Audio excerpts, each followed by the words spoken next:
What comes in your mind when you think about radiation?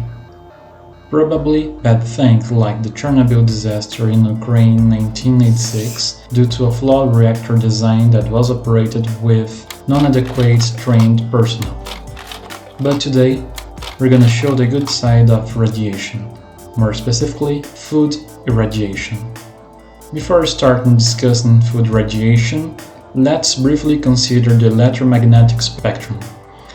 The electromagnetic spectrum is the range of all types of electromagnetic radiation. Radiation is energy that travels and spreads out as it goes. Some examples of electromagnetic radiations are visible light, that is all of humans see, like the light from a lamp and the radio wave that comes from a radio station. According to the FDA, radiation doesn't make food radioactive, compromise nutritional quality, or noticeable change in taste, texture, or appearance of food. Food radiation consists in applying ionizing radiation to food. The result of food radiation is the extension of shelf life of the product by completely eliminating or reducing microorganisms and insects.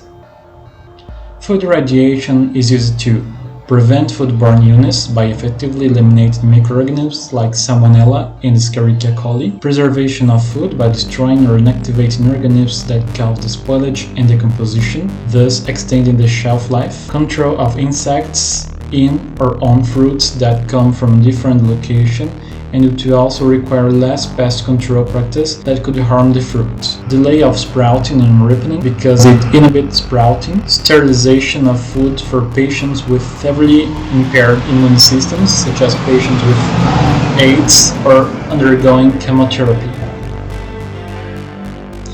Talking now about irradiation sources, we have gamma rays that are emitted from radioactive forms of element cobalt-60 or the element cesium, in this case cesium-137. Gamma radiation is used routinely to sterilize medical, dental, and household products, and is also used for the radiation treatment of cancer. X-rays are produced by reflecting a high-energy stream of electrons of a target substance, usually one of the heavy metals, into food.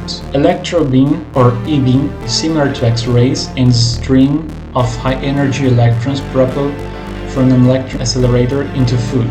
Irradiation dose. The observed dose of radiation is expressed in gray. 1 gray equals 1 joule per kilogram of product. Low doses are enough to inhibit potato sprouting, disinfection of fruits, and delay ripening of fresh fruits and vegetables. A median observed dose is sufficient for prevention of foodborne diseases through destruction and control of pathogens. Higher doses are used for decontamination of food ingredients like spices and herbs. Those from 30 to 50 kilograms are applied for sterilization of foods for space and hospital diets at industrial scale.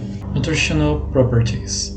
Trace elements and minerals aren't affected by irradiation. The amount of vitamins lost due to irradiation is affected by several factors, including doses, temperature, and the food type, and so on. Macronutrients are not significantly affected by doses up to 10 kilograms. Irradiated food labeling. The FDA requires that irradiated foods bear the international symbol for irradiation. Look for the Radura symbol along with the statement, treated with radiation or treated by irradiation, on the food label. Bulk foods, such as fruits and vegetables, are required to be individually labeled or to have a label next to the scale of the sale container. The FDA does not require that individual ingredients in multi-ingredient foods to be labeled. Note, it's very important to remember that irradiation is not a replacement for proper food handling practice by producers, processors,